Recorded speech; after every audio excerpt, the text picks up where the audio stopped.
Well, joining me now is Conservative peer Baroness Helic, who has long called for the UK to take in injured children from Gaza that need urgent medical help. Baroness Helic, thank you very much for joining us here on the programme. There is a sense of relief tonight for this family, their mother, these two girls.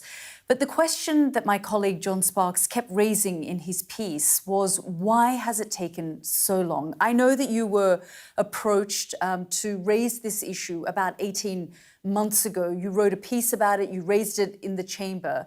But do you have a sense of why this has taken so long and only two children have been allowed to come?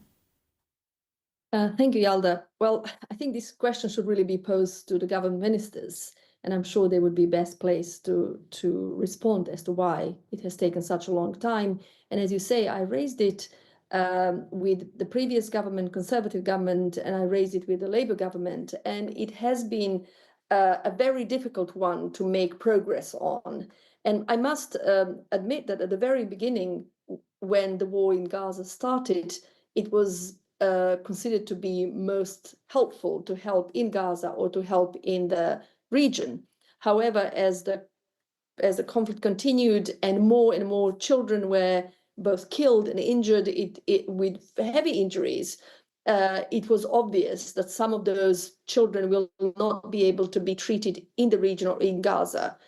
It has been very difficult, and I think in as far as I could see, and I have had conversations with Foreign Office and Home Office previously and Number 10, this is a very difficult and sensitive political issue. And I think the hope was that this could be best addressed and dealt with in the region. Unfortunately, it has taken 17 months. Unfortunately, only two children have been brought in, and we do have the possibility of helping them. And as you have rightly pointed out, this wouldn't be something that would in any way have to be paid by the British taxpayers, or that would be on the NHS bill. It's something that could be done through private sponsorship. Unfortunately, it has taken time, and I really hope that this is just the beginning and that children who are most in need will be allowed to come for a limited period of time to the United Kingdom so that they can be helped. I was going to just ask that question. Do you think this will now pave the way for other children, those who have severe injuries, to be able to come and be treated in the UK? Because as we've seen, it hasn't just been in the region that they've taken many of these children, but children have been taken to the United States, to other European countries. It just hasn't happened in this country. I think that if this particular operation, if you want, can be successfully brought to our attention and the children can be helped, I see no reason why, as I say, for a limited period, for children who are in the most need when it comes to support that we can provide, and where, as the medics have already said, and the group of Pure Hope has said, funds have been raised so that they do not have to be paid by taxpayer, I don't see any reason why we can't offer support.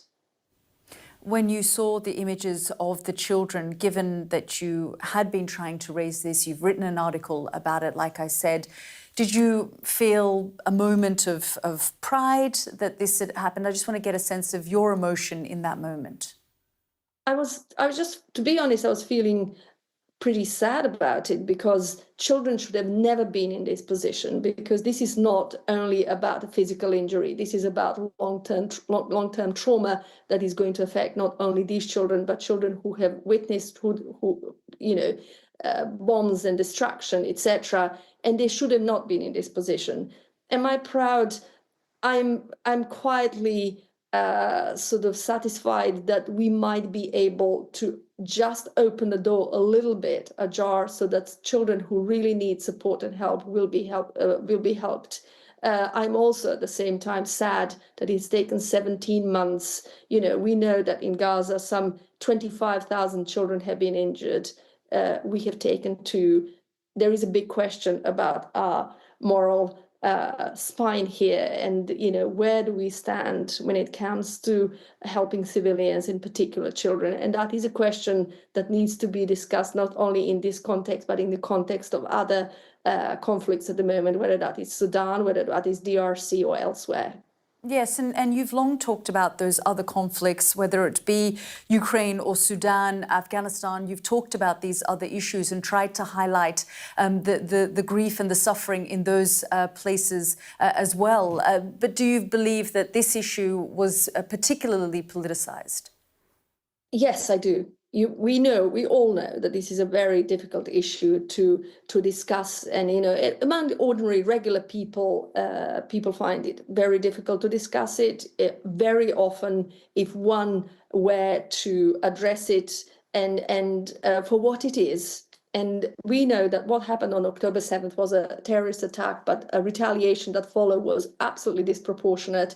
And the number of casualties and what has been destroyed, whether you're talking about schools or hospitals or homes, is really disproportionate. But it is quite difficult to discuss this without being seen in a light that people do not want to be seen, and justly should not be expected to be seen. So I think that sadly, Gaza and its citizens, children in particular, have suffered because they have been caught in this politicized atmosphere surrounding this conflict.